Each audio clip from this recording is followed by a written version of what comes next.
Vous l'avez peut-être déjà vu sur les réseaux sociaux, mais quand on prend l'outil de sélection de notre choix, soit la baguette magique, soit les rectangles de sélection, bref, peu importe, on va avoir des options qui sont en lien avec sélectionner et masquer. Et là, ben ça, on a même accès à sélectionner un sujet qui apparaisse. La sélection du sujet, quant à elle, elle va apparaître uniquement quand on va avoir l'outil de sélection de sujet. Par exemple, ici, dans la baguette magique, il y a sélectionner un objet. Et là, sélectionner l'objet, il y a différentes façons de fonctionner, mais vous avez Finder d'objet qui est là présentement est coché. On voit la petite roue. Donc là, ce qu'il fait, c'est qu'il cherche les différents objets de ma page. Et là, quand je vais passer mon curseur sur un, il va dire ceci est un objet que j'ai trouvé dans la page. Et là, s'il y a plusieurs objets, naturellement, il va sélectionner différents objets comme ça. Vous avez vu ça sur les réseaux sociaux, TikTok et compagnie. Peut-être que cet outil-là a l'air d'une merveille du monde, sauf qu'il ne faut pas la regarder de trop proche parce qu'on va voir qu'elle a ses défauts et elle ne fait pas toujours gagner du temps. Des fois, elle en fait perdre énormément. Ici, je vais, pour la démonstration, cliquer sur l'objet. J'ai fait un seul clic et là, il est en train de travailler pour faire cette sélection-là et de peaufiner cette sélection-là. Si je viens faire un masque à partir de cette fameuse sélection-là, on va aller l'inspecter de plus proche et pour pouvoir l'inspecter, je vais faire un calque avec une couleur unie que je vais placer en arrière. Je vais placer par exemple ici un calque assez foncé étant donné que mon image originale était sur fond blanc pour aller voir un peu quelle sorte de super masque qu'il m'a fait là-dessus. Mais là, on va voir qu'un des cheveux, il y a encore des traces de couleurs qui sont à l'intérieur de tout ça. On voit qu'il y a des petits bouts un peu partout qui traînent et ça, c'est assez complexe à réparer sans devoir le faire petit morceau par petit morceau. C'est d'ailleurs pour ça qu'on a inventé l'option, comme si je viens ici sur le masque et je double-clique dessus, on a inventé sélectionner et masquer qui me permettrait de m'ajuster un petit peu. En cliquant dessus, on va voir qu'il y a une fenêtre qui apparaît avec différentes options là. Et là, je vais pouvoir, si vous voulez, ajuster mes paramètres pour ce qui est du masque. Je vais y aller grossièrement parce que ici, il y a quand même pas mal de subtilité à travers ça. Ça va être par votre exploration que vous allez découvrir ce qu'il y a là-dedans. Et les outils qu'il y a ici sur le côté. Vous avez l'outil un peu de sélection rapide là, qui lui, il va fonctionner un peu comme l'outil de sélection qu'on retrouve dans la palette d'outils standard. C'est qu'il va ajouter ou enlever la sélection. Par exemple, si je me promène comme ça, vous voyez que là, il ajoute. Si je fais Alt, il va enlever. Sinon, vous pouvez venir choisir ici. Là. Il fonctionne un peu comme un outil standard. Puis là, il y a un algorithme, si vous voulez, qui vient comme refaire les calculs quand je l'utilise en tamponnant un peu comme ça. Vous voyez qu'il y a comme des pixels qui brillent autour pour l'ajuster comme ça. Et là, cet outil-là, il peut être assez bien pour des parties d'image, mais on voit que des fois, quand ils règlent une partie, ils créent un problème ailleurs. C'est pour ça qu'ils ont l'outil supplémentaire qui est de l'amélioration des contours, où est-ce que là, lui, il va faire une espèce d'algorithme, si vous voulez, qui va venir, par exemple, sélectionner un sujet. Si vous voulez des meilleurs résultats, en passant, on va utiliser le cloud, mais c'est beaucoup plus long. Et les résultats vont être plus précis, mais il va travailler avec une intelligence artificielle à distance qui va venir comme améliorer, si vous voulez, les contours. Je vais laisser mon curseur dessus pour que vous voyez le nom. C'est l'amélioration des contours. Et là, c'est un peu mon problème ici dans mon image, c'est que nos problèmes de contours ne sont pas nécessairement super beaux. Là, les cheveux, on va avoir un bouton juste pour améliorer les cheveux. Donc, on espère qu'il nous fasse un beau travail. Et là, ici, il n'a pas fait un beau travail. Ce qu'il me reste à faire, c'est de cliquer maintenant dans les zones et de demander à l'intelligence artificielle de faire peut-être un petit ménage dans tout ça pour voir comment il va s'ajuster.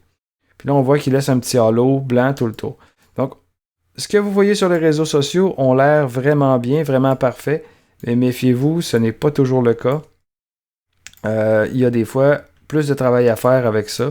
C'est vraiment pour des sélections qui sont rapides, pour faire des petits prototypes et d'essayer de ne pas trop se casser la tête avec quelque chose des fois qui n'a pas besoin d'être vu en grand, etc. Donc, ces outils-là sont quand même à faire attention. Là, ici, je vais faire annuler pour tous les problèmes que je viens de créer et je vais retourner dans sélectionner et masquer pour qu'on puisse voir au moins les autres options. Outre ça, on va voir l'outil qui va nous permettre exactement comme le pinceau, d'ajouter ou de retirer de la sélection. Et celui-là, ben lui, il va fonctionner comme il fonctionne déjà dans Photoshop. C'est qu'il nous permettrait, par exemple, d'ajouter ou de sélectionner des petites parties comme ça ici pour adoucir ou renforcer des affaires. Vous avez naturellement le retour de l'outil sélectionner un objet et si il est sélectionné sur l'intelligence artificielle et compagnie, par exemple ici pour le cloud, que je viens sélectionner mon sujet, il devrait améliorer les contours par rapport à ce que j'avais tantôt comme sélection, mais uniquement parce que là, j'ai modifié les options pour le cloud.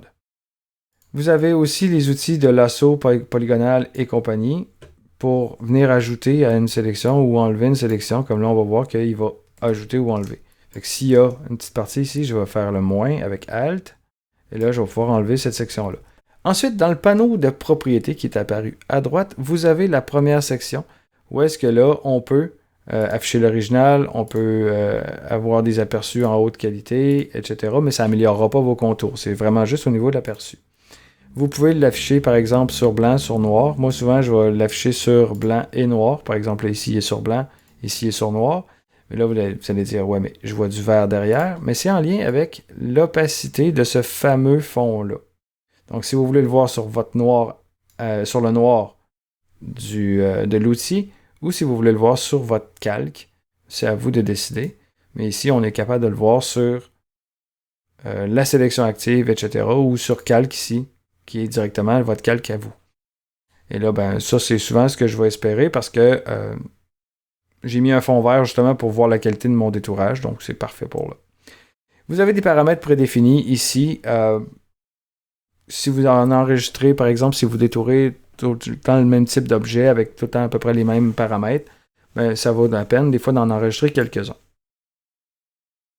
Au niveau des bases ici, basées sur l'objet ou basées sur la couleur, là, ici, j'ai fait sélectionner un objet, donc il a reconnu l'objet.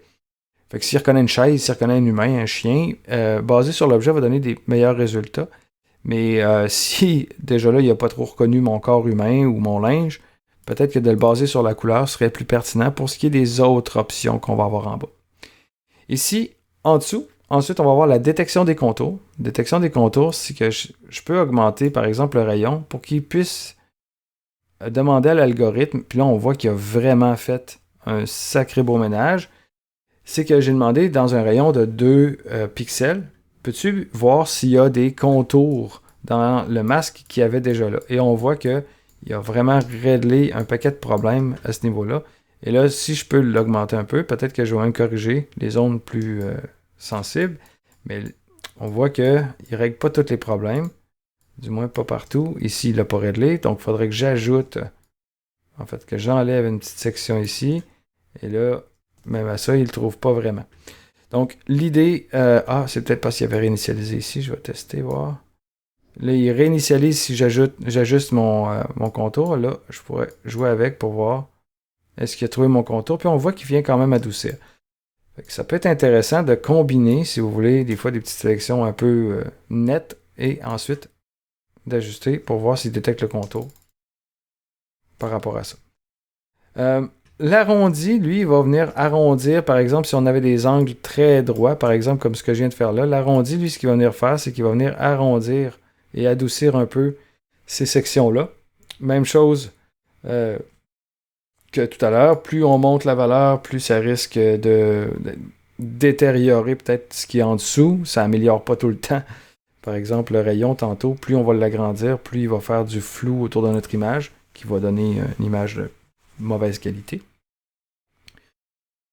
Ensuite, on va voir le contour progressif. Lui, ce qu'il va faire, dans le fond, c'est qu'il va ajouter, si vous voulez, du flou dans le masque qu'il va faire. Je vais le monter à une valeur assez intéressante pour qu'on puisse voir qu'est-ce qu'il fait.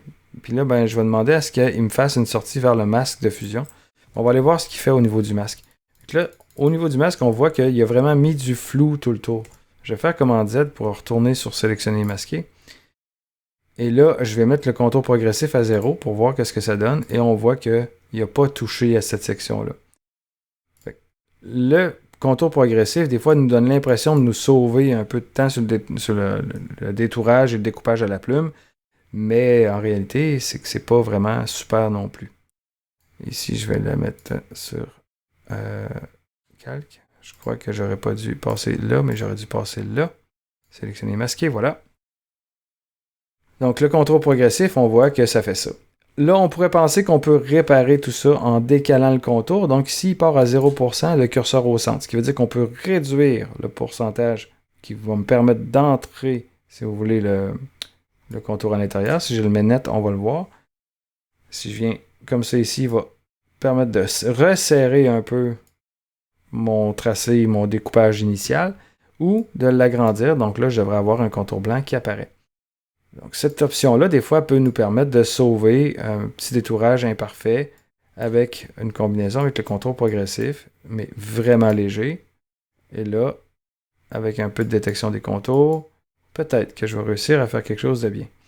Mais comme vous pouvez voir, on ne créera pas un tracé ou un découpage parfait avec ça. Plus votre détourage initial va être beau, plus cet outil-là va venir nous aider à peaufiner les détails qui sont moins bien ajustés. Mais de là à faire tout le travail d'un coup, oubliez l'outil, vous allez vraiment faire du cheap. Et si vous voulez faire un travail de qualité, c'est pas l'outil que ça vous prend.